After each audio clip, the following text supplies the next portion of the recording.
everyone, to this week's episode of Booking the Territory, the Unprofessional Wrestling Podcast. For today, we're talking NWA Saturday Night on TBS from July the 29th of 1989. We're coming off a big, huge Great American Bash pay-per-view, which you can only get our review of that at tinyurl.com/PatreonBTT. More on that later in the show and all the new Patreon members. But for now, I am sitting here with Doc and not Hardbody Harper, who texted us saying that he was ready, but now we're 4 minutes after he said he would be ready, and he's not here. Doc, what's new? You would think that with one of all those three clocks he's got to have around him at all times, he could know what time it is and be here. He's day drunk, isn't he? No, I think he worked today, and I think, for everybody, we make fun of Harper's timing. Harper's job lately is really putting the boots to him, and he is working a lot of hours. So I really do think he's just busy with work, and he's not day drunk today.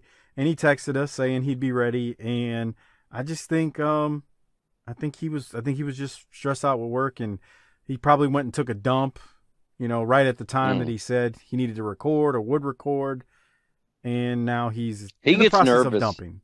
He gets nervous before we record, I think, and he just has nervous tummy. Drop a poop or two, yeah. Doc, how's your football season going, man? I know you were very optimistic when we recorded last week's show before the annual Thanksgiving game with your Cowboys. How are you feeling, man? Are you ready to live, love, and laugh? And are you still in that playoff mode, Bubba? Alcohol's a hell of a drug. I don't want to hear it. I don't want to hear it. You were playing it up, playoffs. Now you're in 1 week's time at the bottom of the cellar. No, now I'm working on some mock drafts. Oh, whatever. All right. Okay. Hey, real quick, before you jump in and say anything else, I want to give a special shout out to our largest pitch contributors monthly, Disrespectfully Classy, Marky Blassie, Kyle Riley, Mike Childry, and Joe Weiss. Thank you for your support. And then, Doc, I'll tell you what, let me run through these either new Patreon members, people who move over from Podbean finally, or those who made the bump up to our annual option. So let me run through that, and then we'll get into what you got with your flips and dives. First off, while we're waiting on Harper, shout out to new Patreon member Shannon Laughlin. I think I'm saying that right. Thanks for signing up, Shannon. Appreciate that. Shout out to new Patreon member and a man who left a 5-star review a few weeks ago, Grandmaster Wang, a.k.a. Moose Denied on Twitter. He's also a fellow Whodat, so of course, I appreciate Wang signing up. And he left a great review. New Patreon member Dean Pavlik. Also new Patreon member Phoenix Fury. New Patreon member Chuck Wolf. Chuck is getting those 2 months free because we ran that annual option sale the week of Thanksgiving. Also, shout out to longtime Patreon member Kevin Jeffrey. Kevin bumped up to the annual option as well during our Thanksgiving sale. Matt Wilson, he is also a longtime Patreon member. He moved over to the annual option. Longtime Patreon member Mark Wilson also moved over to the annual option as well. He's also a BTT Hall of Famer, been one for a long time. Shout out to longtime Patreon member Michael Angel, also a BTT Hall of Famer. He moved over to the annual option during our sale as well. And lastly, shout out to Keith Dewey, longtime Patreon member and now a new BTT Hall of Famer. He not only moved over to the annual option, but he bumped up and is now a Hall of Famer. So Keith, hopefully when this pandemic blows over, we can have a few more drinks again at the next Wildcat X-rated event. And with all that said, Doc, I know you want to get some stuff in, but it looks like the superstar is online. So how about I, only 7 minutes late? Why don't you cast your line out there and reel him in, the big fish? That's awesome. Big fish. Throw a line out there. You think Harper, when he's hitting on a woman, just unzips it and goes, "Hey, baby, this is what I'm working with"? No. Harper. Hi. What's up, man? Long time no speak. You missed last week. I know you were busy with work, the shoot job. Yeah. We're already rolling. The recorder's going, so just kind of warning you before you say something crazy. How you doing? Oh. How y'all doing? We're living a dream. Doc, did he cut out for me or you too? Yeah, he cut out for me too. Oh, fuck. I figure you forgot to restart, didn't you? Yeah. Okay. I updated it like 2 days ago. Okay. Well, we just noticed that you were 7 minutes late to the show. So we're wondering if you're at your house because we know you like to have a lot of clocks around you so you know what time it is. Yeah, I'm at the house. Okay. It's 6:55. Right. You said 6:45. Well, time is not relative. I'm just trying to keep you on your toes. Well, of course. All right. At least it's not 7, right? So we did start early. We did start early. That's true. That's how you got to look at it. I agree. Yeah. And we were just talking about everybody's good football seasons. I know, right? The Saints are the best team in the fucking NFC. I told you the Cowboys. The Cowboys, dog right. shit. We're gonna have a good draft pick. No, you're not. Yes, we are. We're gonna blow it, but we're gonna have a good draft pick. So y'all are gonna finish just good enough to not get a good draft pick. You're gonna get like 7 wins or something like that. 5 or 6, 7 wins. If you could dig 7 wins out of this thing, you're Vince Lombardi. Well, I mean, y'all got 4, right? I think we have 3. It's only 3? Oh, I'm sorry. Yeah. Well, I mean, the thing is, 6 wins are probably going to win that division. If you can dig 3 wins out of the rest of this thing, you're Vince Lombardi. That's crazy, huh? If the winner of that division is 6 and 10. Maybe Jason Garrett wasn't the problem after all. All right. Doc, you got any spotlights? I think you got one, and then I've got 2 that you can't see. I got a couple, actually. This isn't a 5-star review, but I'm going to throw it out as a Doc-A-Holic Spotlight because I'm pretty sure it would brighten this young man's life up. We got a Twitter message the other day from LaRon Brown, and he said that BTT podcast, you guys make my day. Salute to you guys, especially Doc Turner, because he and I can both be assholes, and Hardbody Harper because he's hilarious. Yeah. And Mr. Mills just for keeping it 1,000. Right. That's when it got the tweet turned black. So LaRon, we thank you out there. We know you've been listening for a while. Appreciate it. Keep listening. Keep being an asshole. I also saw something on Twitter where one of our goon squad posted a picture of him being in the goon squad. Did you see that, Mike? Yeah, what's the problem? He made a rookie-ass mistake because if you look at that selfie he's posting or picture of himself, he put a picture of him and his girl in the background. Oh. What have we always learned? You keep your women away from the wrestling business. Yes. Fuck that. I never noticed that, but okay. I mean, I never noticed that somebody's girl was in the background on the picture, but whatever. Yeah. Goon Squad for life, bro. The Goon Squad is they're loud and proud, and I don't blame them, man. They do good work. Yeah, they're the crack pack. Okay. Proceed. And then we did get a 5-star review over on my side of things from Travis Wilson. He sums it all up real quick. I like a guy who gets to the point quick so that I don't have to wait. I don't have to fuck around a bunch. He says, BTT, the very best show that is on the air. I like it. That's it? That's it. Well, good for him. In and out. It's good for us. Travis Wilson. High and tight. I got We appreciate all the 5 stars. I mean, I know you have some too. This is helpful to our algorithms and digital content platforms. Do we have any bad ones? No. When are we going to sell out to Spotify? Yeah, that'd be cool. You want to tell Joe Rogan? You want to Doc's mad about that. Doc, you want to tell the people what you mean? You gotta explain yourself. Mike and I were talking today about Rogan, and it's like, I don't listen to every one of his shows, but I've kind of gotten, when you need something besides wrestling, it's a good place to go. I mean, he's got me wanting to eat elk meat because he talks about it every show. But he's over on Spotify now, and it's like, man, I don't want to get another app and have to deal with that bullshit. Fuck it. Do I really like his show that much? It's not on YouTube anymore. I don't know. I don't know. I don't know. I'll know when I get off this phone right now, so I can look in a second. But I think based on what I heard him say was like Spotify is the exclusive place that you can get it. So I don't know if he's on. I mean, the old ones are on YouTube, but I think anything after 12.1 is all on Spotify now. So Doc and I were talking, and I was like, I mean, look, here's the thing. I believe in capitalism, and I don't think he sold out. I think they offered him a shit ton of money. And you know what? I'd probably take the crap ton of money, because it's not like they bought him out and he's going away. Like the way he described it was he's going to retain like all control of his show. They're not booking guests. Everything's still the same. It's just that it's on that one platform. Channel.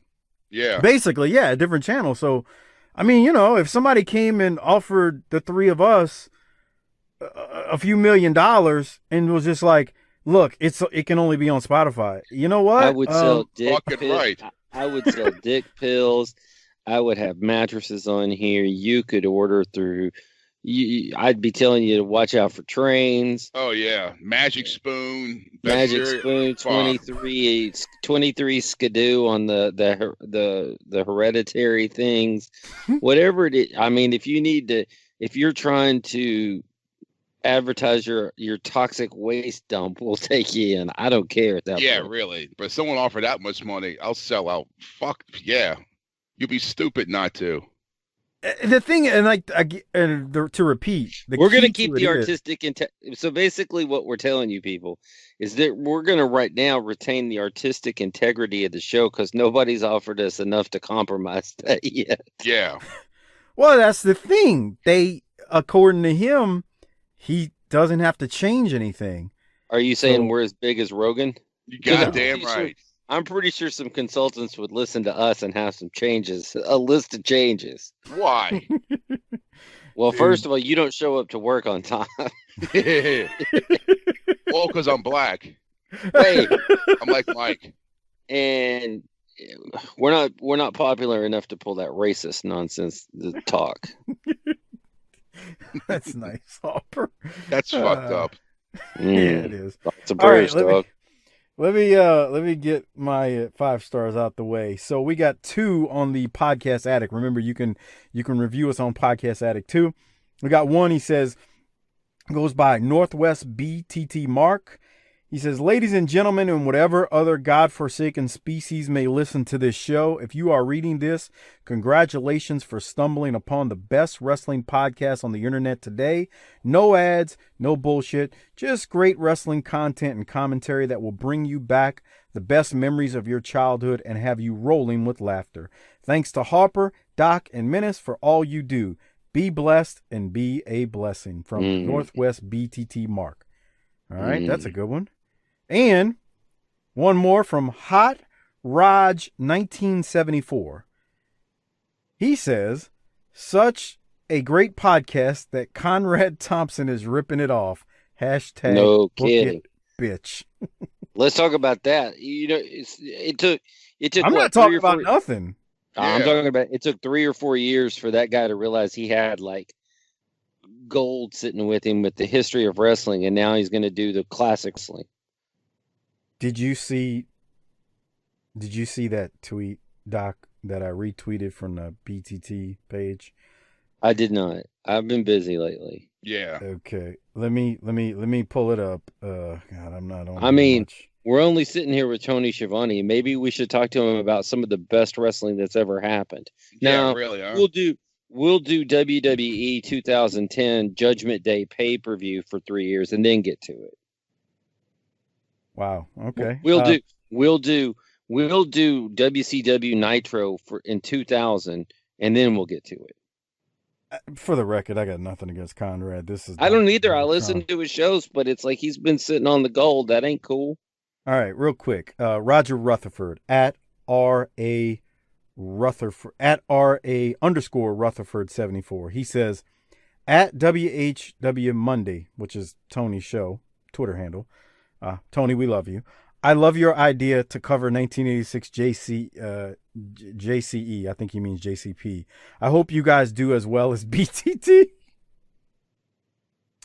Anyway, hi, Conrad. We love you. There's no shade from me, at least. I don't know about Doc. I can't speak for him. But hi, Conrad. We love you. Anyway, Doc, anything else you want to mention? Those are our 5-star reviews this week. Harper, it's almost Christmas season. Are there any Christmas themed cereals that we should know about? They got a bunch of them. Okay. They got the Captain Crunch one. There's a Christmas one. They got the Elf on a Shelf deal. Oh yeah, trust me, I know. Yeah, they got a cereal for that too. Oh, really? Yeah. Huh. Is it called Crap on a Crust? I don't know. It's just basic shit. Yeah. Well, I guess Probably. What? How was y'all's Thanksgiving? How was yours? It was great. Did you hang out with your girly girl? Yeah. He's lying. He's tired. He didn't want to go where she went. Yeah, okay. But you're still tired. Yeah. Okay.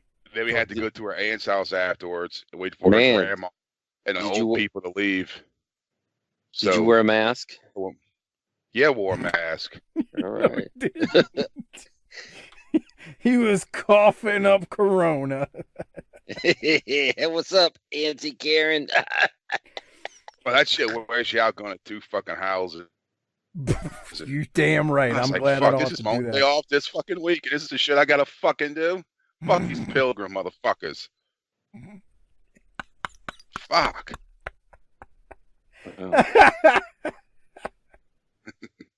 Y'all heard what he said? It's his only day off. He's got to go to 2 houses. He just wants to relax. The hell with these pilgrims. I can't. I couldn't wait to fucking leave and just can I just kick my shit and watch fucking Magnet PI on fucking charge and drink a fucking Rolling Rock. Fuck. I got blackout drunk. How about that? There you go. Bro, he texted me the next day at night time. He's like, I am still hungover from yesterday. That Doc was wasted. Wasted. Sucks.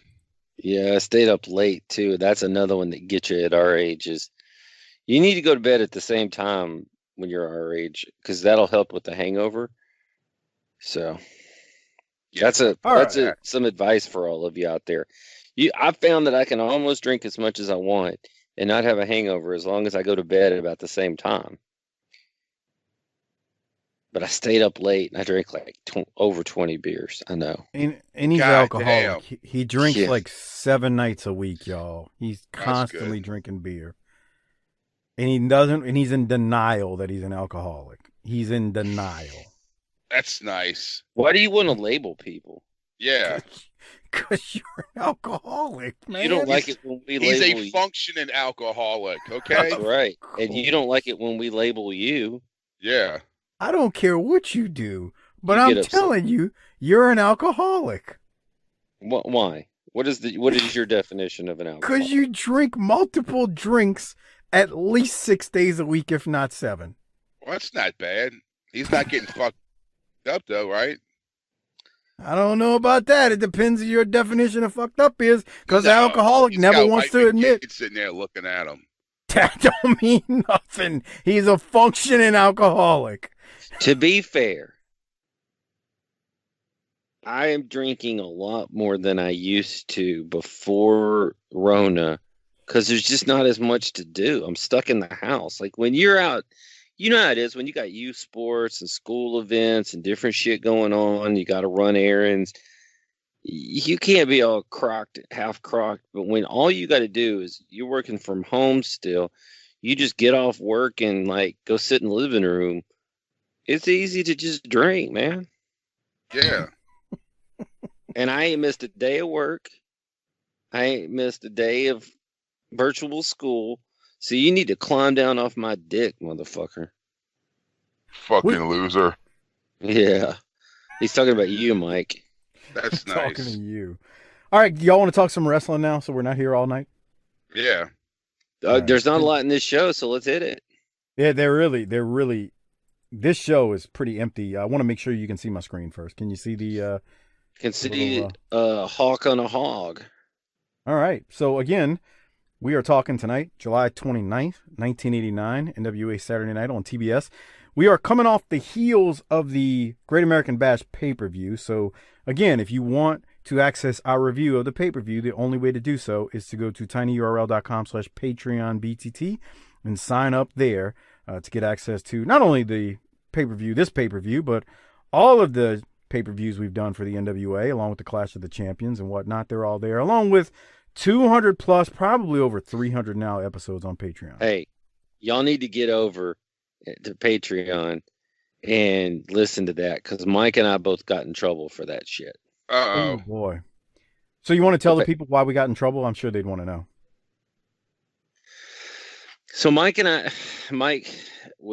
hit me up last Tuesday, I think, and he said, "Hey, Harper ain't gonna make it. When do you want to record?" And this is the normal show we did without you last week. I said, "I don't know, man. I could probably squeeze out of work early, and why don't we do it this afternoon? But shit, if we're gonna do that, why don't we just do the pay-per-view right after it, knock it all out in one day, so we don't have to do anything else this week?" And I said, "Are you sure?" And here's the thing.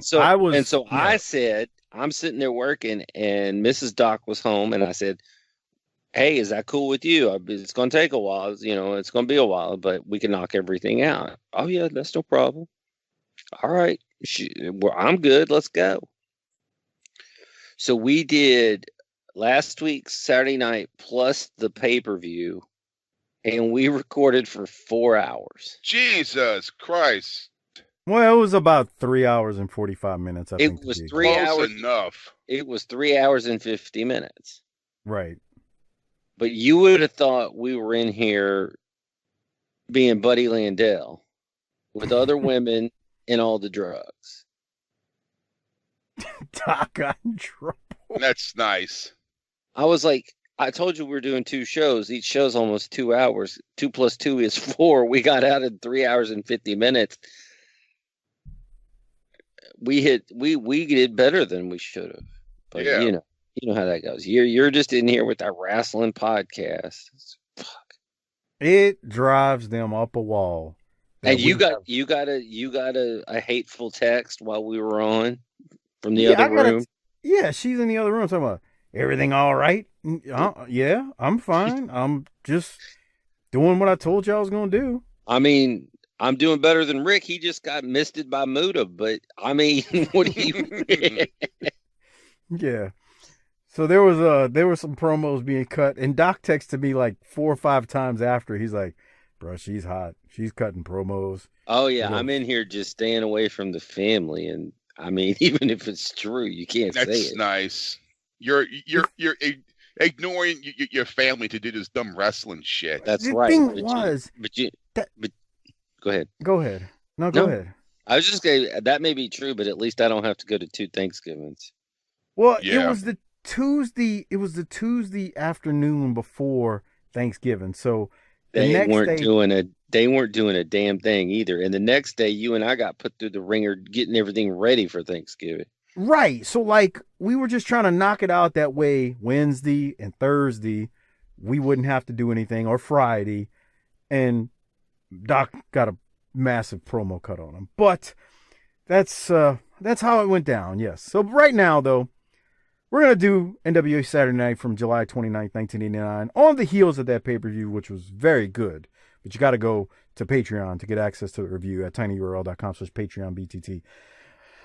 We open up the show this particular week, and we see some clips of the entrances from the recent pay-per-view that we were just talking about that we covered. And JR tells us, you're not going to believe what we're going to show you before we go off air today. So I guess more on that later. And then they immediately go to the very first match on this week's episode, which is Rick and Scott Steiner with the lovely Missy Hyatt versus, boy, this is a hell of a team. If you're watching on the video review, you're going to see in a second, Ron Simmons and the Iron Sheik. Oh my Talk God. about a tag team that I don't know if we really thought tagged in '89. Simmons and Sheik. Doc, before I throw it to you, well, before I mention anything else, I just want to say, what are your thoughts on this? Or ask you, what are your thoughts on this matchup with these two teams? Well, first of all, Harper missed a real treat because Missy was at her absolute best at the pay-per-view. I ain't Harper. even kidding. Breakfast, lunch, and dinner. She had on like a pink leather outfit. Does that about sum it up, Doc? That she looks like she bought in the Young Misses section, and it was a little too small. Oh. She was, let me tell you, Great American Bash 1989, Missy. Missy, I hope you've listened. I've seen people recommend you to our show. My God, 89 Missy Hyatt was ridiculous. All the way. Look at that dress right there. Yeah, we're watching the Steiners come out. Robin Green is flirting with Rick Steiner, you know. Rick. This Robin Green thing's taking a while, isn't it? Yeah, it for does real, take. huh? It takes a while. It's a long angle, but it's a good angle. But you know, Rick's trying to get him some stank on his hang low from Robin Green.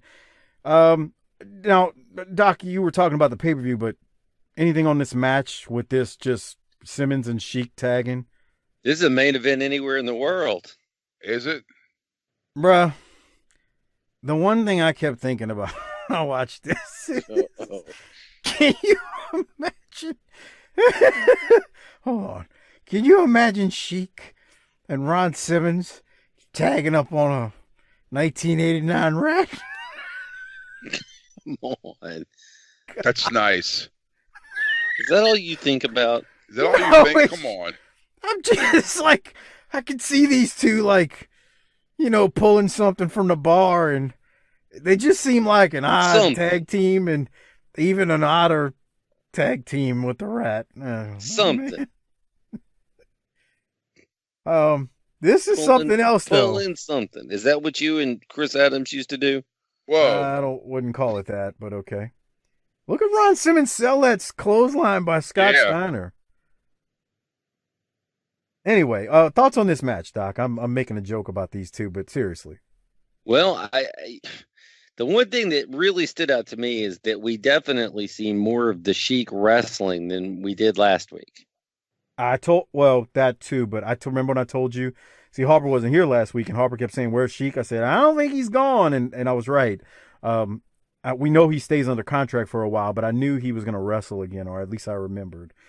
But he definitely, last week, you know, Harper wasn't here. Sheik was in, like, I guess about a 5-minute match or so. What'd you say, Doc? Yeah. Did he win? Wrestled for, no, huh? No, but his tag like, team partner last week was Wild Bill Irwin. So it's when but he was in the ring for 30 seconds. Harper, go ahead, Harper. I didn't mean to cut you off. So when someone cancels, they just throw the Iron Sheik in there with them. That's what it seems like. I don't know. I think maybe Jim Herd was like, well, I'm paying this guy. I might as well just put him on TV a little bit. I don't know. Doc, what other thoughts on this match? JR did comment how they have nothing in common, and I was thinking, kind of to your point, but a little bit different. I bet they could pound beers together. That ain't all they're pounding together. Yeah. Come on, man. Sheik. Come on. Sheik, Mr. Simmons, what kind of rat you like? You like a big booty? I like a little skinny. The fruity booty. All right. You know, my thing here is, what's the plan for Ron Simmons? He turned and he was going with Teddy Long, and he looks like $1 million. What are we doing here? You will be happy when we eventually see. I realize that, but what are we waiting on? And second of all, do you notice Sheik weaseled out of even eating the pin. Yeah, I did. I think I don't think they're trying to swerve us or anything. I think they just kind of like, well, Ron's here. Let's just put him out there with Sheik in this TV match. But I mean, Oh, I don't think they're trying to swerve us. I think it's just lazy. Yeah, I think they just fucking threw this shit together. I mean, you need something to put on TV, so it is what it is. Real quick though, with the Harper, did you have anything from this? No, I just. All right. The Iron Sheik needs to go back to fucking Iran, man. No, he doesn't. He needs to cut more promos. He needs to, right. We had a lot of fun with his promos like earlier this year. They don't let him cut promos in live anymore, though. Oh man, Sheik's promos were great. We got a great laugh. I mean, he was out there working and flexing. I loved it. But anyway, so JR, like during this thing, he's plugging all the towns the NWA is going to, including New Orleans at one point. There you go. Scott Steiner hits Simmons with a sunset flip off the top rope, and he ends up pinning Simmons. I thought this match was really kind of flat. I mean, it really wasn't much to it. These four guys are all better than this, even Sheik. Yeah. It wasn't bad, but it was just kind of like okay, and I don't know. That's kind of all I really had. Nothing. It was nothing exciting. Considering a very cold match.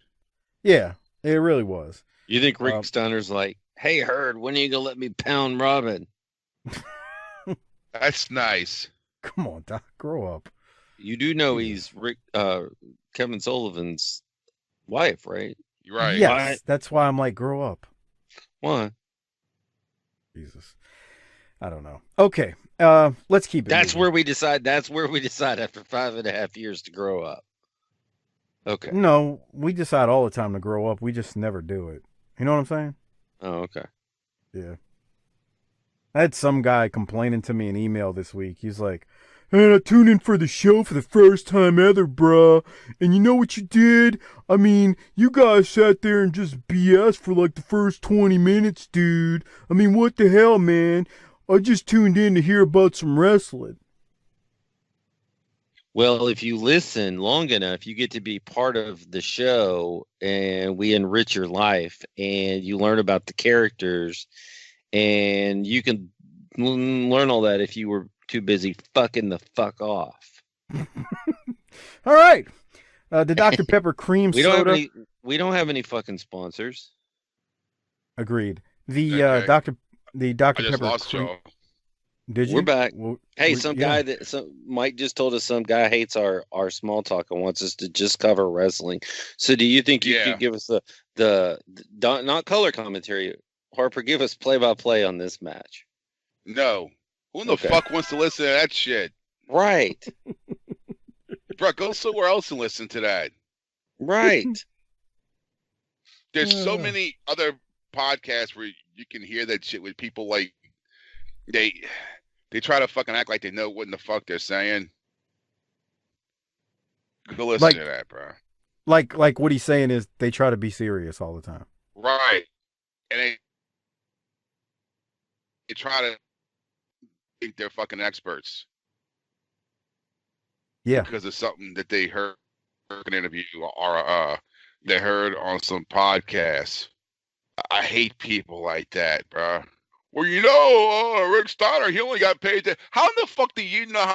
In 1989, were you there? God, I wish his internet wasn't cutting out. He's about to go on a rant. Out? Did you hear me? Sir, have you tried restarting the computer? When's the last time you restarted, Harper? I don't know. 3 sessions of jerking off ago. That's nice. You want me to reset it? Let's try that. Yeah, let's try a reset. Go ahead and do that. Doc and I will cover this Sting and Bill Ford match, and then all right. When I see you, when I see you green, I'll call you back. All right. All right. So we go to. Let's just recap. We're late and we don't come ready. When we finally do show up, we're not ready to roll. I restarted my machine at 4:30. We started watching wrestling at 6:30 or 6:45. He's still showing on. I don't care. All right. So we got Sting. He defeats Bill Ford in the next match, and he cuts a short picture-in-picture promo on the way to the ring. Sting talks about his win over Muta. That was controversial, as we discussed on the Great American Bash pay-per-view Patreon special that we did. Sting wins in about a minute over Bill Ford. I don't know what Sting's talking about as far as his win over Muta.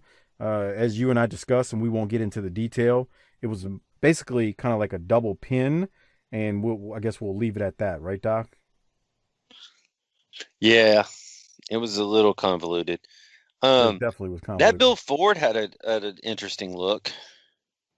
Well, how would you describe it? I don't really know. It's kind of like, this is where we need Harper. He's kind of like if Terry Funk, Cactus Jack, and Killer Tim Brooks all had a baby.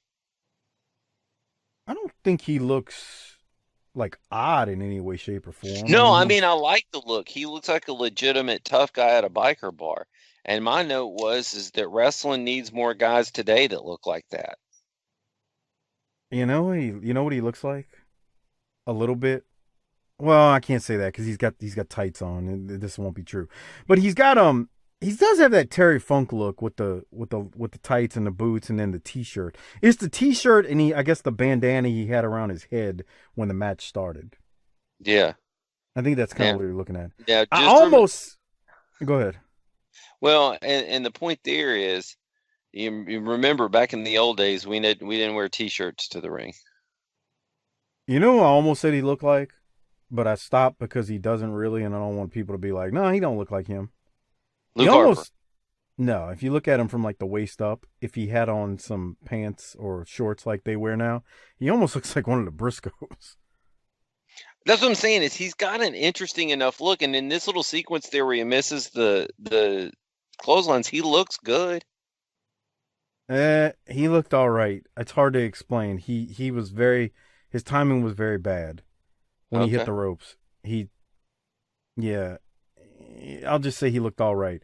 It was only a minute match, so you really can't miss anything. But anyway, or it's hard to miss stuff, I should say. All right, let's keep going. Doc, any other thoughts on Ford and Sting right there? I hate those insert videos that WWF pioneered during this day. It's not terrible. It's just very much WWF style, you know. And I like having people cut promos with the crowd in the background. Going to the next thing bothers me. You're talking about this promo with Gary Hart? Yeah, it's a studio cut. Have him cut it right out there in front of everybody. No, I bet you I know why they did that. I bet you this taping of the show happened before the pay-per-view. Okay. So that's why they're doing this away in the studio. Makes sense now? Oh, I get it. You don't have to explain it to me like I'm not talking. Let's go to Gary Hart since you want to be an asshole. You can say what you want, Sting. The National Wrestling Alliance can say what they want. You can say that Muta's not the champion. But you can also say the Sting isn't the champion. They say the belt that represents the world TV title is held up. But it's held by Gary Hart. Until you blonde-headed goop, can beat Muta or find somebody big enough to come and take it away, you are exactly what I say you are. You are a Mr. Nobody. And look who's holding the title. So you want to be the champion? Why don't you come and get it like a man, rather than go into the hierarchy of the NWA and cry on their shoulder and beg to get your belt back? Because any man knows it takes a real man to beat the great Muta, and you ain't nothing but a blonde-headed, crying sissy sucker. All right, so that was Gary Hart. Harper's back. Harper, did you catch the end of Gary Hart, or did you miss it? No, I just clicked on it. All right, we were just playing the Gary Hart promo. So, again, Hart says the belt might be held up, but he's got it in his possession, and we really don't know what's going on with the belt, to be honest. It's not really clear. Would you agree with that, Doc, related to the TV title with Sting and Muta? Yeah. based on what happened at the pay-per-view with the double pin. I'll call it that. Anyway, Hart tells Sting, you're going to have to deal with Muta if you want this strap back. And that's kind of where we're at. Doc, I don't remember. We did this a week ago now, and I can't remember. They didn't say anything about the belt, right? At the pay-per-view? No, well, no. Yeah, that's what I thought. Remember that we had the sequence at the end, so everything is sort of everything is chaotic. That's what I thought. So, anyway, you know what I wanted to look at, Doc, as we were talking about this? Big titties? That's nice, Doc. So, I'm going to go back to Sting's entrance. Did you notice what he does? He comes out with the belt, but he puts it down immediately. See how he's got the belt? Oh, I'm not supposed to have it. Right, and he puts it down immediately. And so I wanted to point that out because we know now at the pay-per-view we had a double pin. Thus, if he has the belt, how did Gary Hart have the belt? Yeah, that's bullshit. Come on, everything is airtight, brother. That's the least airtight thing we've seen in a long time. That's why I went back to it. Okay, Doc, did you have any other thoughts on Gary Hart before we keep moving? No. So we get Brian Pillman. He comes out and he is going up against Keith Steinborn. We got that Def Leppard in the background as Pillman makes his way to the ring, and Pillman drops kick Steinborn, and Steinborn is sitting on the top rope. Really nice move. I got Pillman with the win here. Pretty much wins with ease. Nothing really to say about it. Doc, any thoughts on this match? That finisher was something for 1989. Yeah, really, huh? Agreed. Huh? You talking about the drop kick on the top rope? Yeah. I thought it was fabulous. But it shows Pillman's... It was as innovative then as we thought Chris Candido was coming into Smoky Mountain in 93. I agree. Harper, thoughts on the match and Pillman here? Yeah, Flying Brian. Flying Brian really just sticks out from this whole roster and his wrestling ability. He's the man, dude. Yeah, I'm waiting for the Z-Man. What? Z-Man is not far off. Good God. Yeah, when they become a tag team. He's not far off, Doc. Doc can't wait for Z-Man. You know, Doc, I really did pick the right time to wander away from wrestling in my youth. No, you didn't. And it's not that you picked the right time. It's biology picked the right time. What happened to you? Yeah, really. You were Kathy activated. Island happened. Yeah. You know, your nads started swelling up with things, and you needed to release. And, Just had the climax. That's nice. All right. So Pillman wins and looks really good in Pillman-like fashion. Look at that right there. No, go back. That's the look he's giving at the kid. While he's look right there. That's right. Hey. All that you need is like that. One of his teeth or his eyes to sparkle with that ding.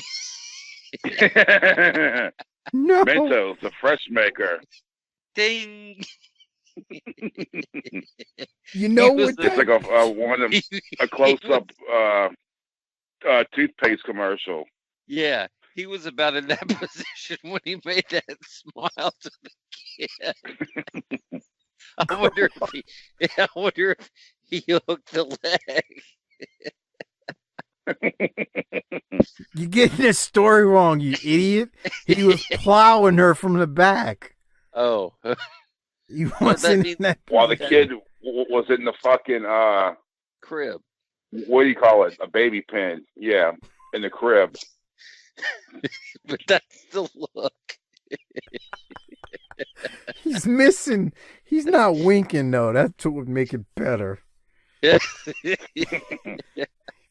he was winking from where he looks right now, y'all are terrible. Man, you think it's Shane true, Douglas You think Shane Douglas is looking at Pillman and going, how come he got this gimmick and I'm saddled with this horse shit? Yes. You know what's crazy?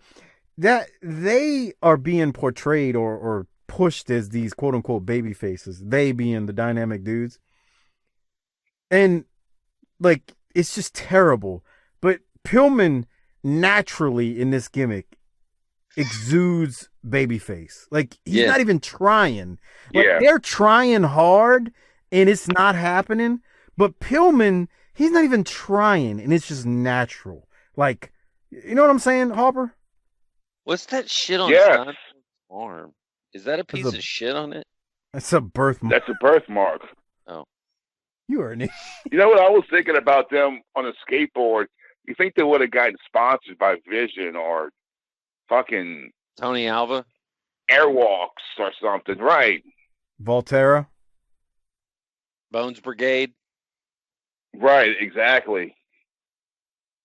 Nah, bruh. Mike knows I don't know about that. Harper, when they come out with the skateboards, have you ever paid attention to see what kind of skateboards they have? Cheap. No. I'm just curious. Probably curious. like the ones that my mom got me at fucking Service Merchandise when I was like 10. It just had a fucking ninja on it. And it was I was just going to say Ninja. it was that skinny piece of hard-ass plastic. Oh, my God. I had one of those first, and I was too goddamn big. And it looked like a cartoon. I would just stand on it. It would just...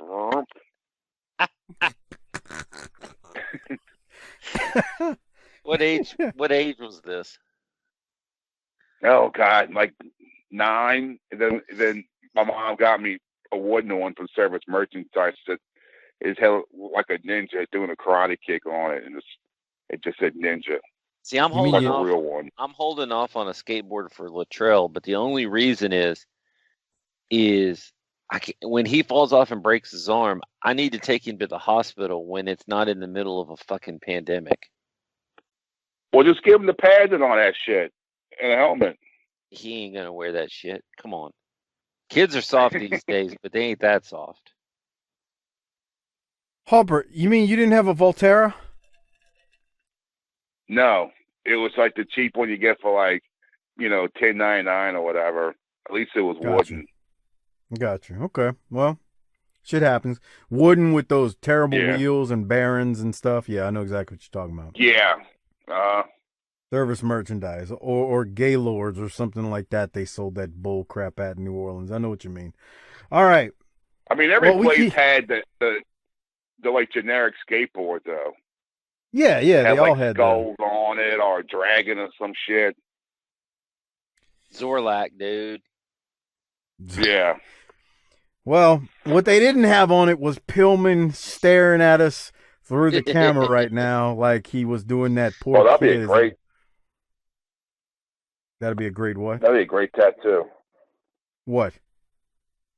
This.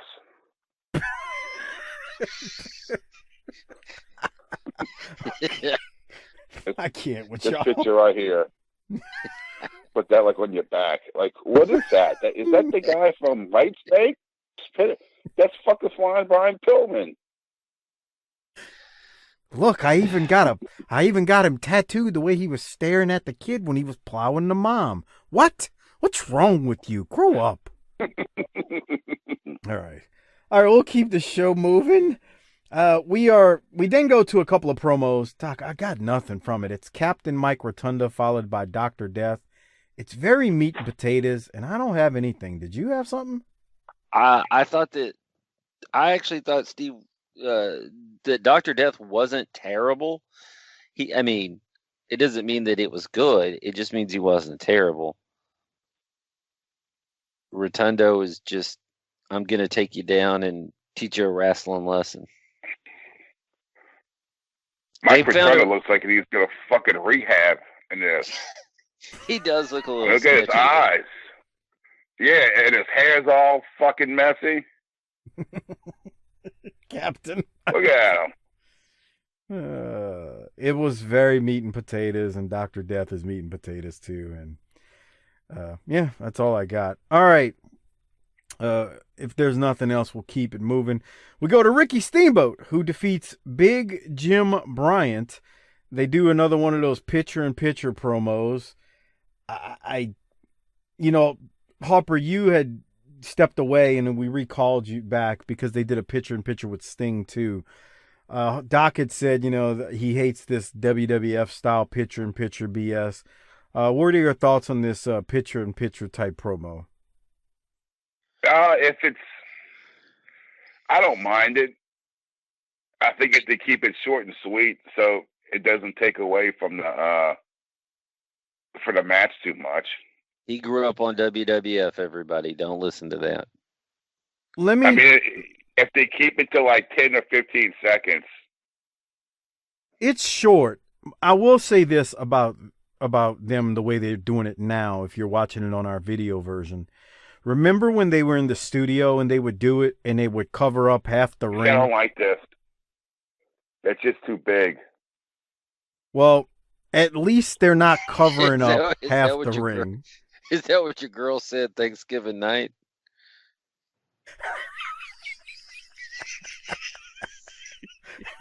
This is why people tell us to grow up and y'all are immature.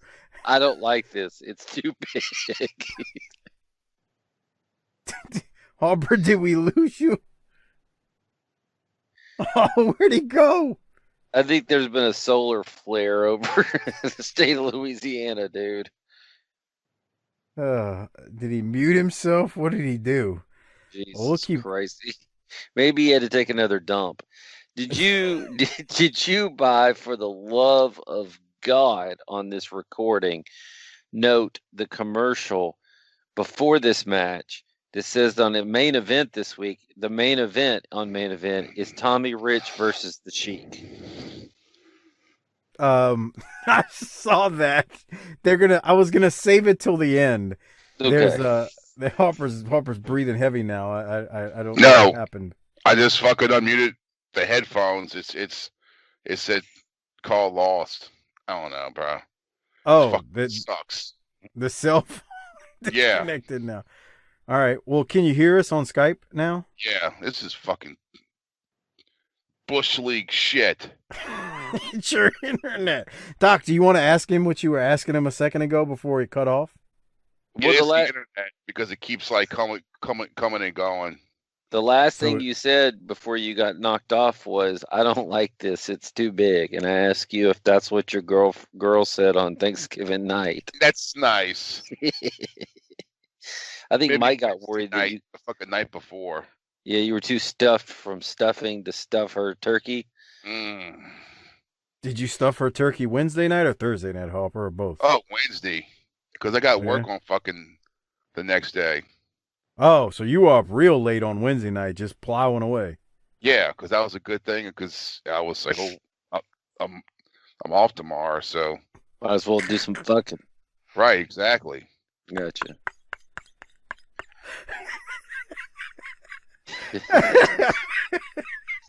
I mean, Harper's our spirit animal, man. If I'm off tomorrow, this is a great opportunity for me to get some extra sleep. Not Harper. No. Oh, we got some sleep too. They don't have kids, so he can plow and sleep, Doc. We didn't have to go to my mom's house till fucking 2, so. What a life. It was great. My kids get up at 6:45 every morning, regardless. Circle, dot, and then sleeping late too. Yep. All right. Any thoughts on Ricky Steamboat defeating Big Jim Bryant, Harper? I mean, it's fucking Steamboat looking fucking good. He looks good. Yeah. I didn't have one single note from this. Yeah. I mean, it's Steamboat, Well, the only thing I'll mention is he does say during that picture-in-picture promo, he mentions he got DQ'd in Baltimore against Luger because his mindset was that of a no DQ match, even though it wasn't a no DQ match. It was a regular match, and he said that. So whatever. That's the same kind of bullshit that gets you hot when I say the Saints can't win in the cold. Because it's not true. Yeah, you're right. All right. I By the hate that way, shit. The Y'all won in Saints the have cold. won like their last 6 games in Last weather one 40 doesn't count. Y'all 40 played a team degrees or without a lower. quarterback. And when the temperature is 40 or below, they're 6-0 in their last 6 games like that. See, I told Yeah. you, Just pointing that out. they can't win on the cold. Wow, Of the course. Denver. You know what pisses me off about that more than anything is because it's lazy analysis. It is lazy. Like, come up with something more creative, all right? Stop that with the lazy analysis. It's like lazy booking and wrestling. Be a little bit more creative with your analysis. Don't default till, nope, can't win in cold. Okay, if you say so. Have you looked? No, you haven't. Let's keep it moving. Lex Luger's about to cut a promo. Lex is going to make a lot of sense here. Here it is. Just a short while ago, in the Showcase event of the year, in a U.S. title match, I had to have knots put all across my back by the role model of the NWA, the clean liver, the clean fighter, the dragon, Ricky Steamboat. This only reinforces my stance that you will never, ever get a no disqualification match for this U.S. title because it's my title. I am the man to beat in this sport today. I am the premier wrestler in this sport today.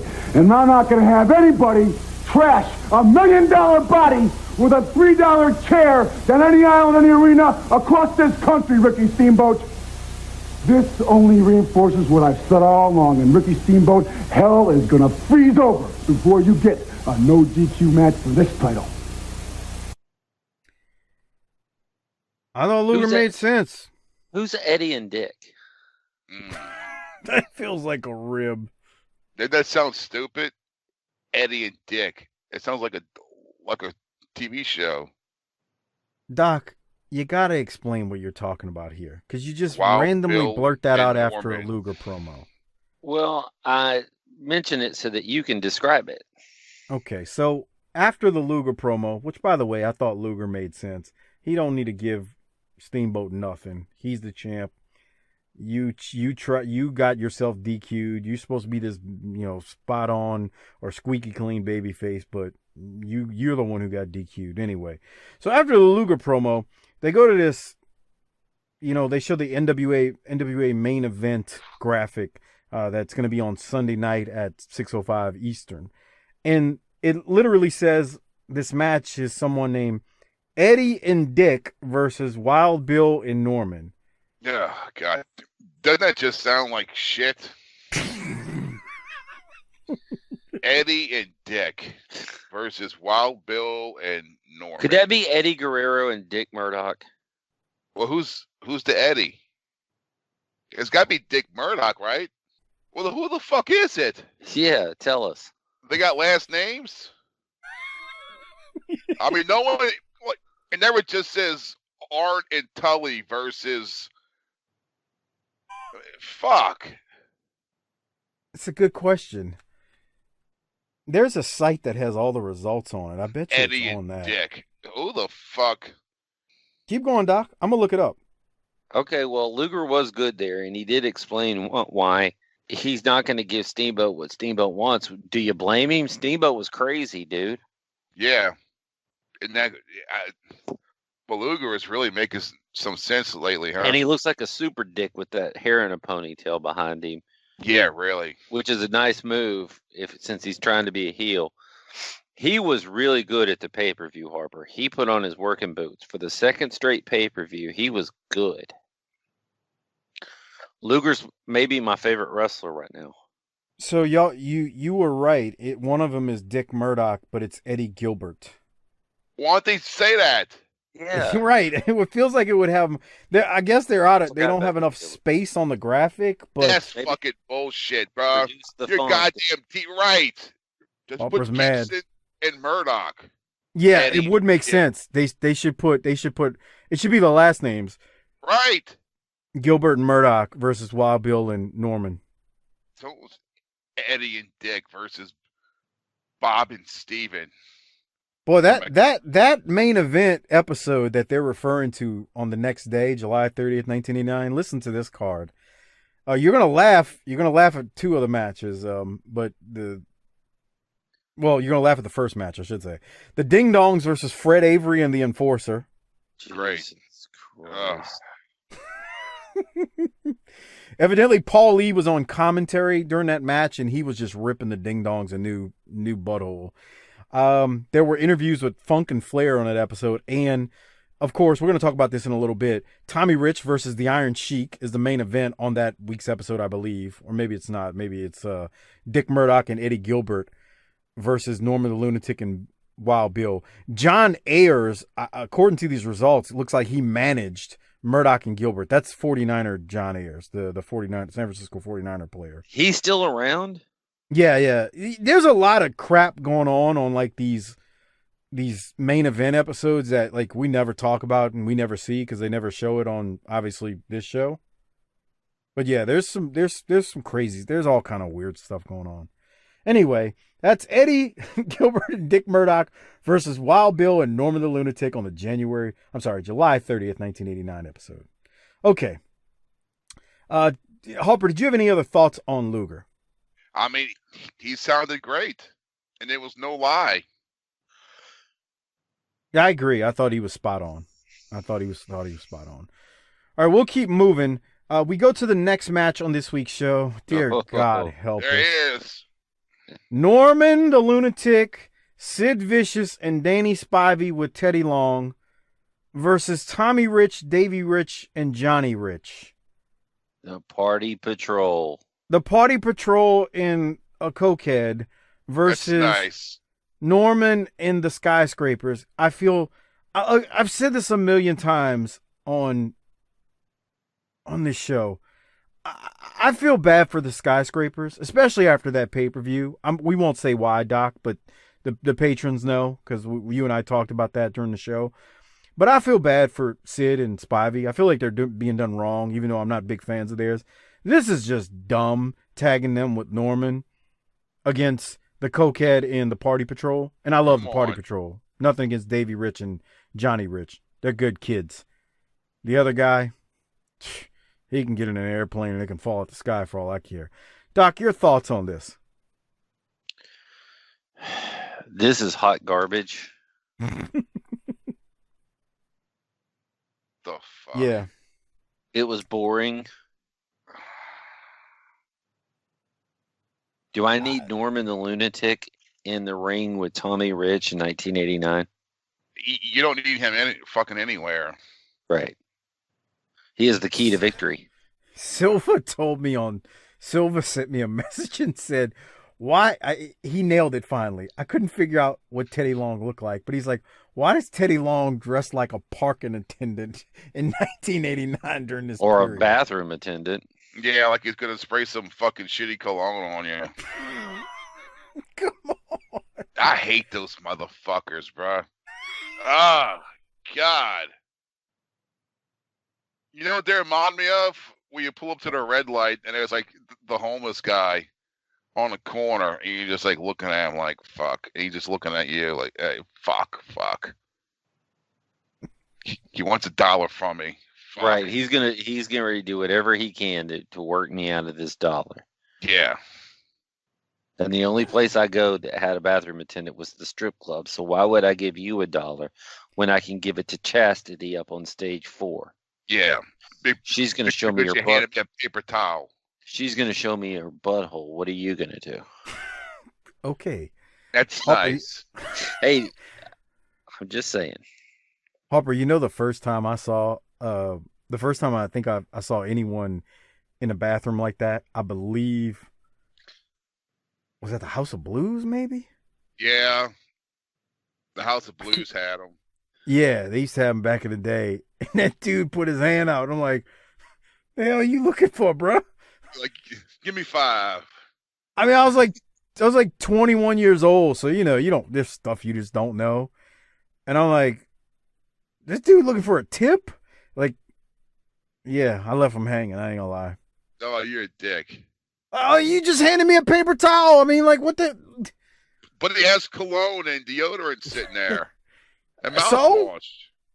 mouthwash. Harper, how many times you take a swig of that mouthwash? Never. And then went back and circle, dotted that night. Come on.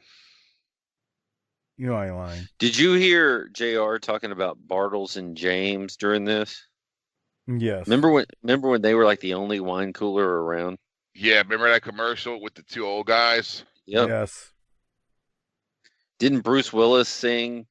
That was Seagram's. Seagram's. Those were the two. The Bartles and James were the old two fuckers. And do you remember the song that Bruce Willis would sing? It was Seagram's golden wine cooler, something else. Golden wine cooler.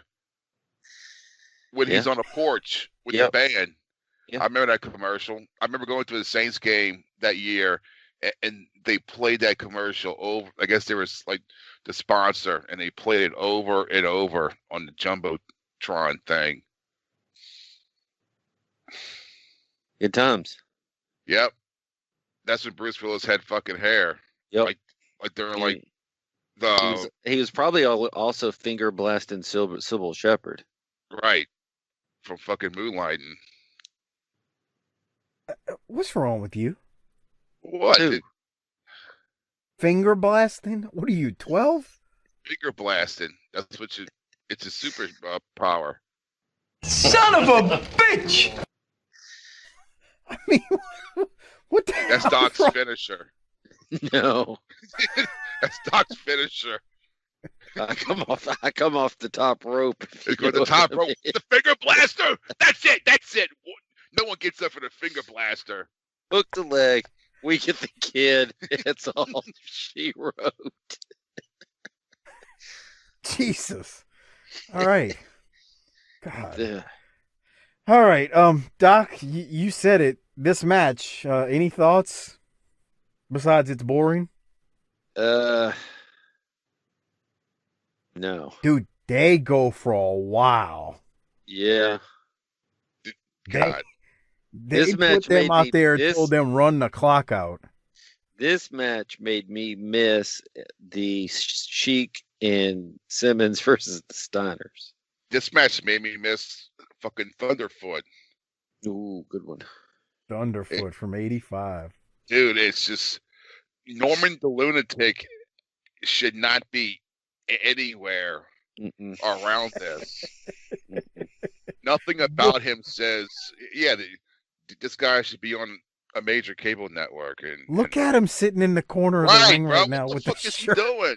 He's crazy. And why are they hanging out with this fucking asshole? These two stud athletes. Right, who are big fucking big guys. There's Sid fucking looking like he just stepped out of a Marvel comic book, and here's fucking Norman the Drag, who's 400 pounds, wearing fucking scrubs and acts like like he's from One Flew Over the fucking Cuckoo's Nest. Son of a bitch. He's got a point. Like, why is Teddy Long managing the Skyscrapers and then Norman? Norman is like typical indie bullshit. Harper, that's what he is. You really would have threw a fit if you'd have seen Norman at the pay-per-view. Remember, Norman. Doc, when they put him on the gurney? No. Okay, you forgot. All right.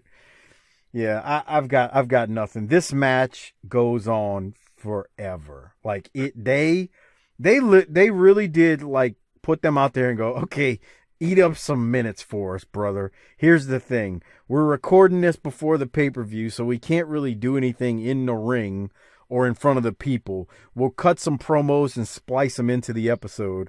Other than that, go out there and run some clock. Norman's still sitting on the apron. None of this is amusing at all. I guess if you're 10 years old, you're like, oh yeah, this is good. No. If I was 10, I would think, why are they hanging out with this guy? What the fuck is he doing? All right. Fair enough. Doc, any other thoughts, or can we maybe... Oh, go ahead, Harper. What is he doing that labels him a lunatic? Nothing. He just labels as a fucking idiot. You can call him Norman the fucking idiot. Nothing Doc, says lunatic of what he's doing. Doc, hit him with your line. Boogie? Nothing about you says computers. Yeah. All right.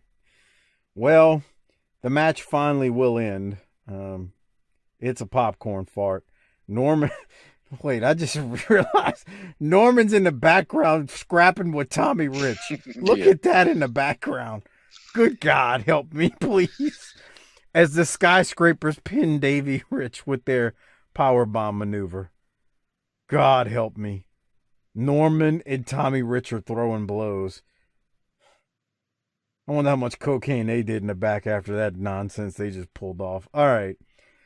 I got nothing else, Doc. This is just, oh, God. There it is, Doc. There's what we were talking about. No, yeah, but look at this. We haven't seen that's what I'm talking about. I sat there and watched all the upcoming shows. That was the best. That was the best part of this episode.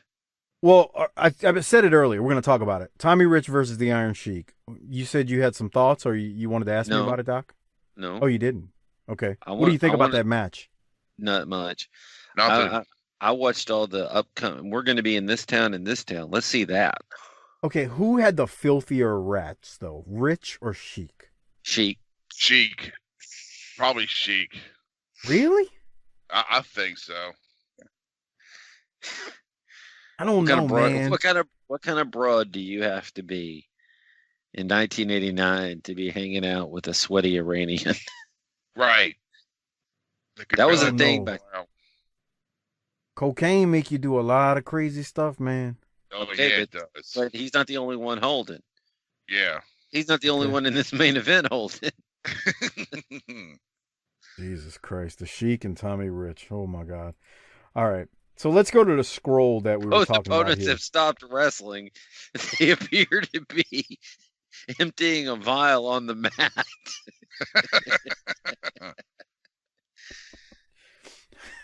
All right, let's go to the scroll. The action has really come to a standstill. Oh wait, now they're fighting over the vial. Okay. All right, Harper, here you go. So they went from Atlanta, now they're in St. Louis. Look at the audio on this. It's old school. Kansas City. You want the audio? Yes. Atlanta. Okay. Here we go. Louis, Missouri, Kiel Auditorium, Ric Flair, the Road Warriors, and the Great Muta. On the 4th, Kansas City, Missouri, Kemper Arena, 8 o'clock, Lex Luger, Rick Steiner, the Midnight Express. On the 3rd, Little Rock, Arkansas, Barton Coliseum, 8 o'clock, Terry Funk, Sting, and SST. On the 1st, Baton Rouge, Louisiana, Centroplex, Midnight Express with Jim Cornette and the Road Warriors. Monday, July 31st, in New Orleans, Municipal Auditorium, 7:30, Dr. Death, Sting, and Lex Luger. Tomorrow night, Miami, Florida, Night Center, 8 o'clock, the Freebirds, the Great Muta, Dynamic Dudes. And tonight in St. Pete, the St. Petersburg Bayfront Center, 8 o'clock. Be at the Bash. This is the NWA. We wrestle, except we put Norman the Lunatic out there. Anyway. Is that the music from the when we first started watching this? For the intro? Yes. That's it. I thought it was.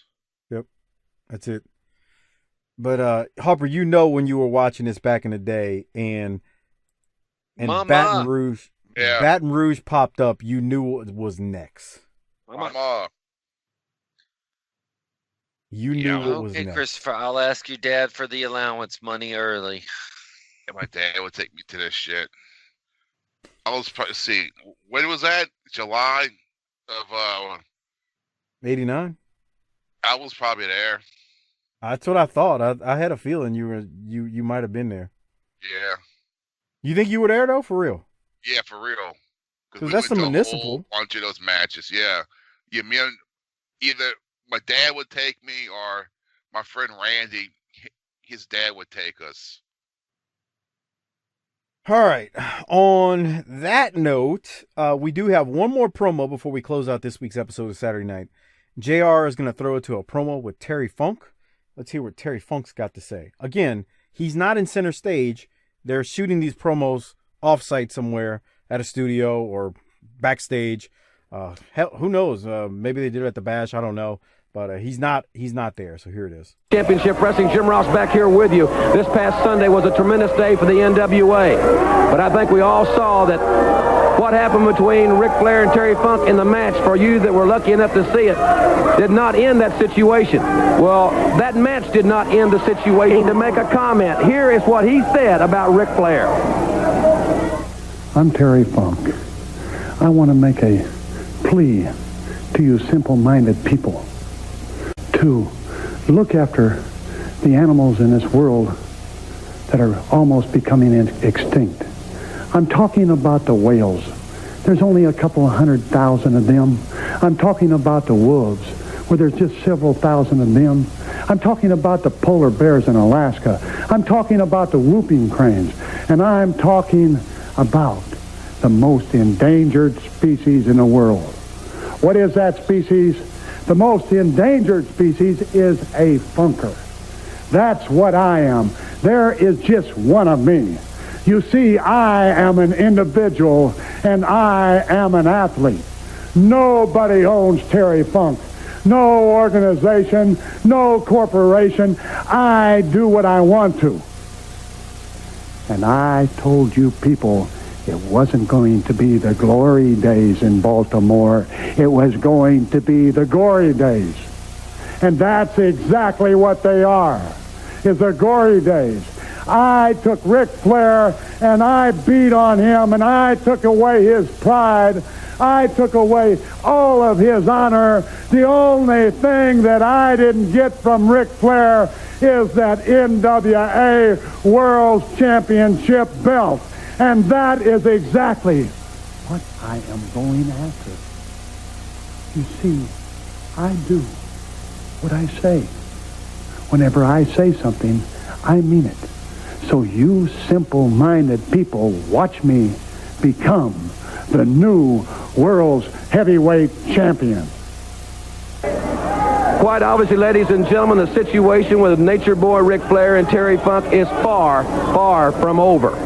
We will address this situation in depth right here next week on Superstation TBS. We will hear comments tomorrow night at 6:05 on the main event from both Flair and Funk about their altercation. As I said, it is far from over between Funk and Flair in the NWA. I don't know, quite honestly, if the World's Heavyweight Championship is on the mind of Terry Funk.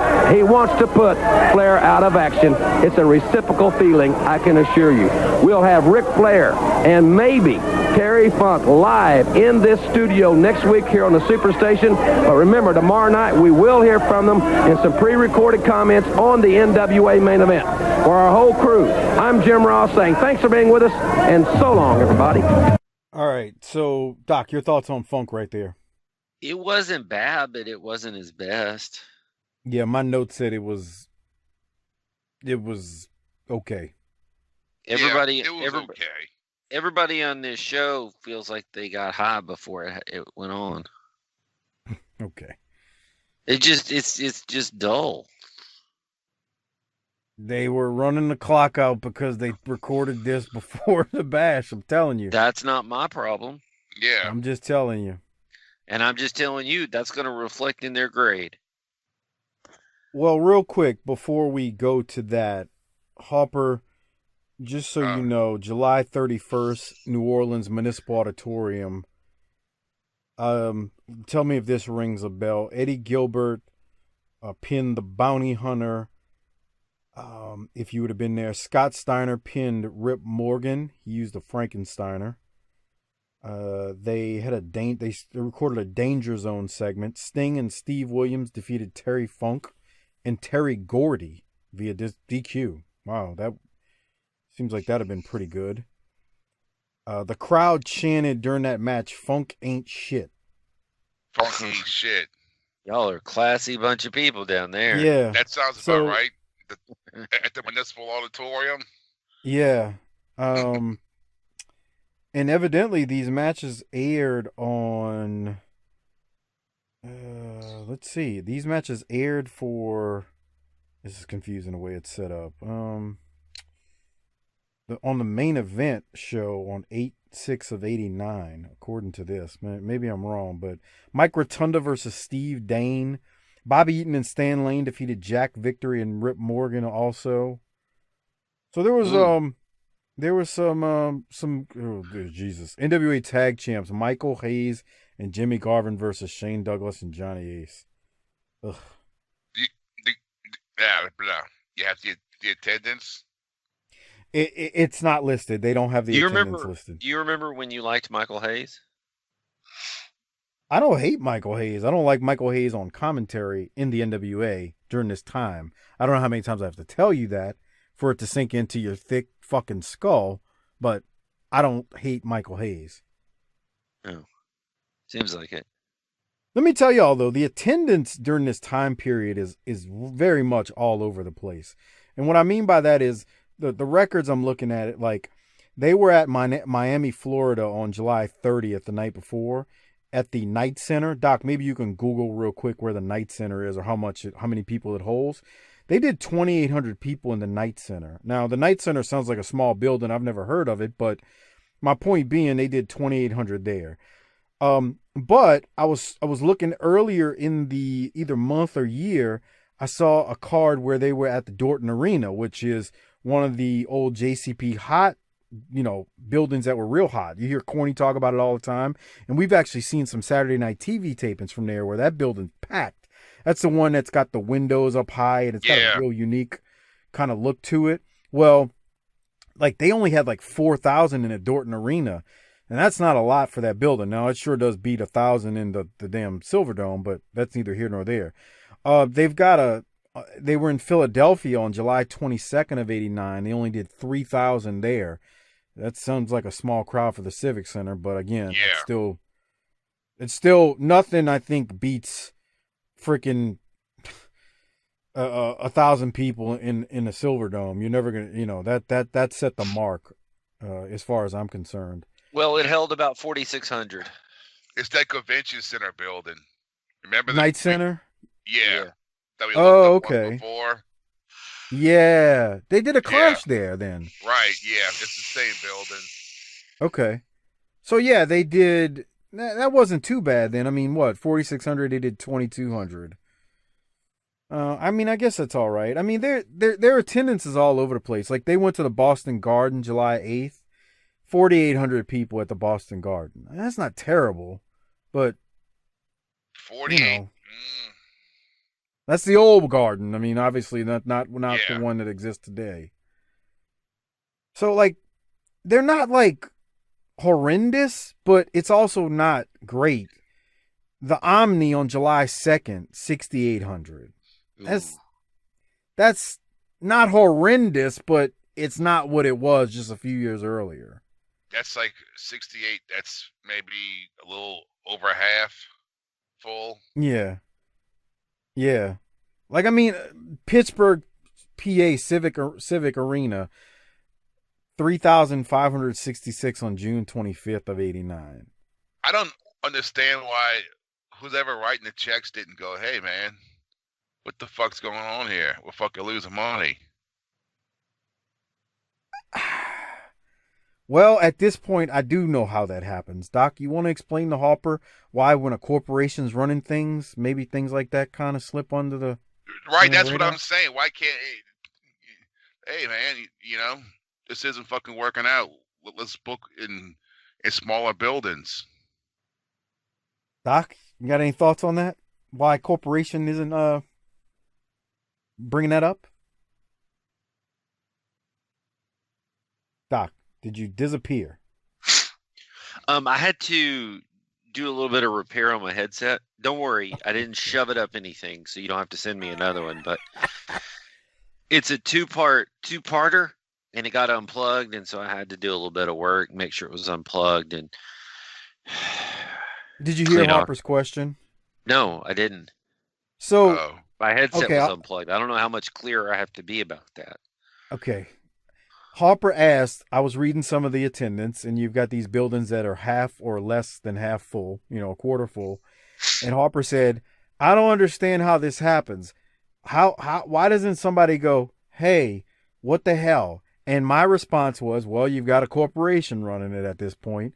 And I said, Doc, do you want to tell Harper why possibly when a corporation's running things, maybe such things as, while the attendance is sucky and we're not drawing money, gets overlooked?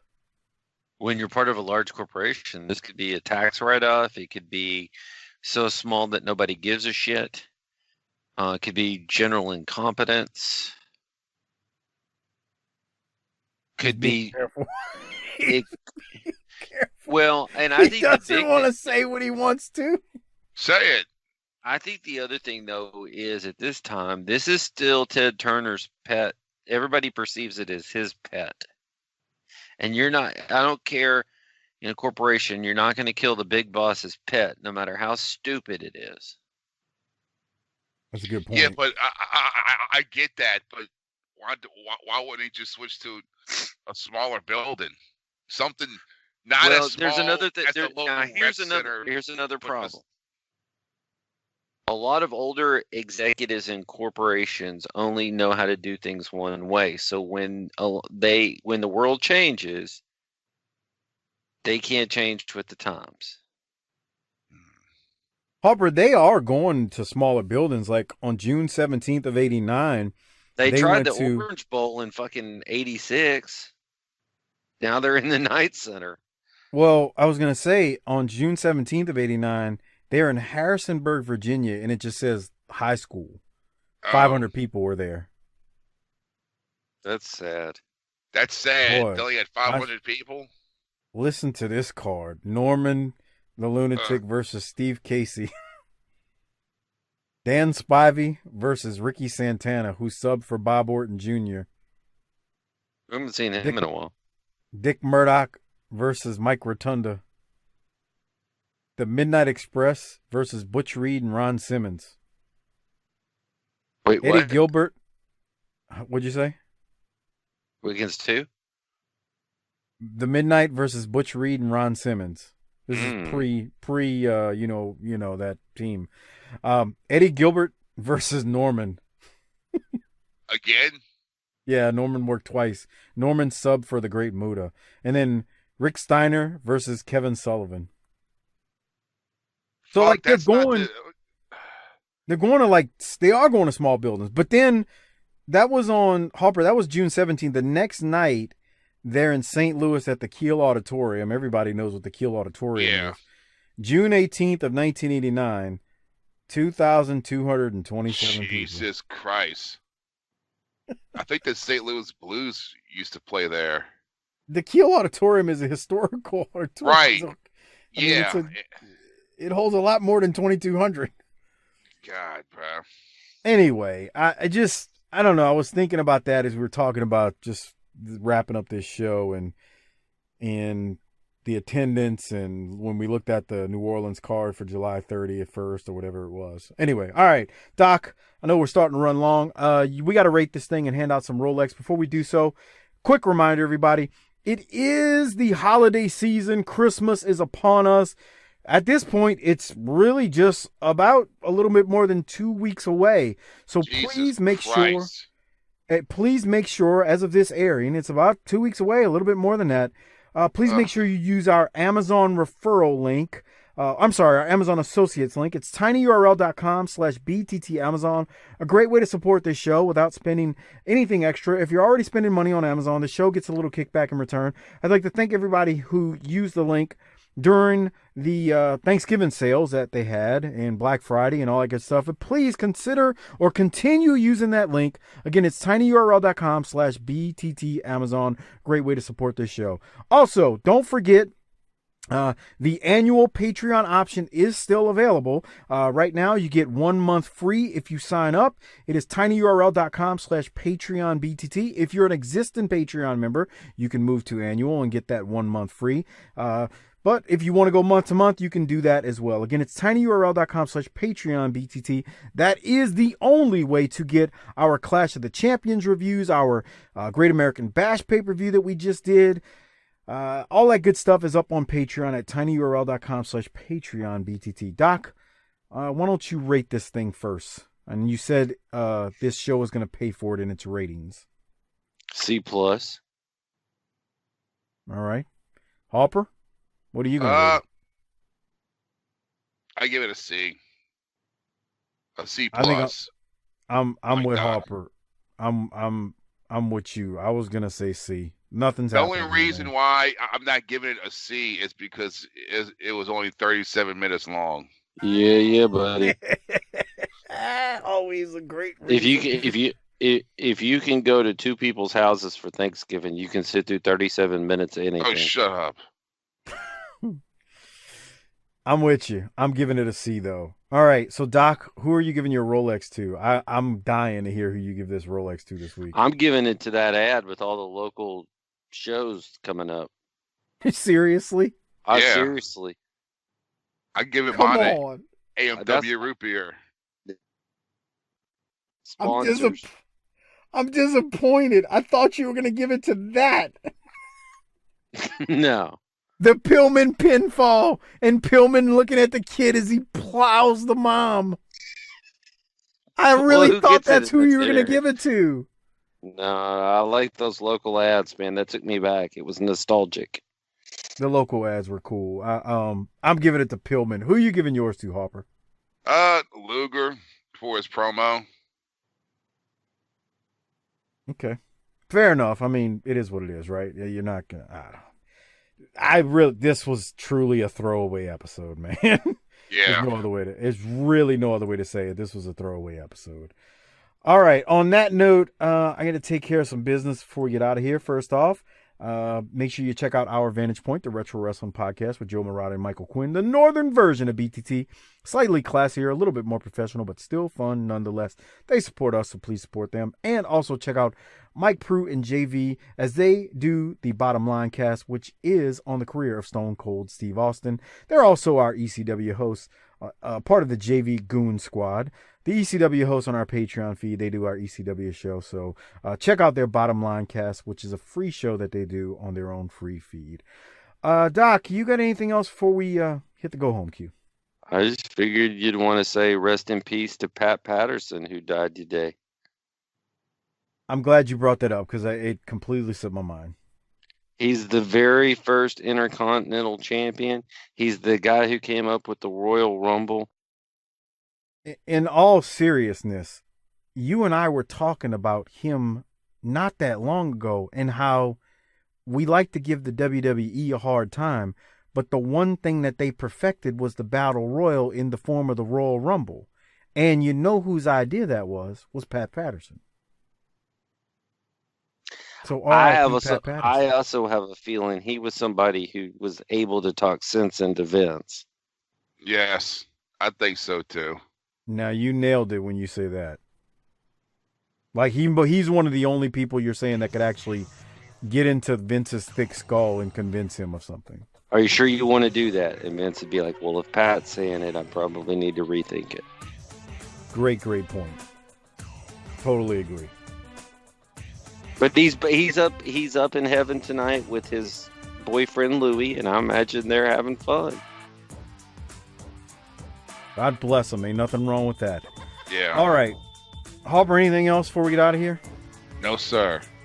Well, I'm glad your internet seems like started working finally, and we were able to get through this show. So, Harper, do us a favor, hit the tagline and get us out of here. Book it, bitch.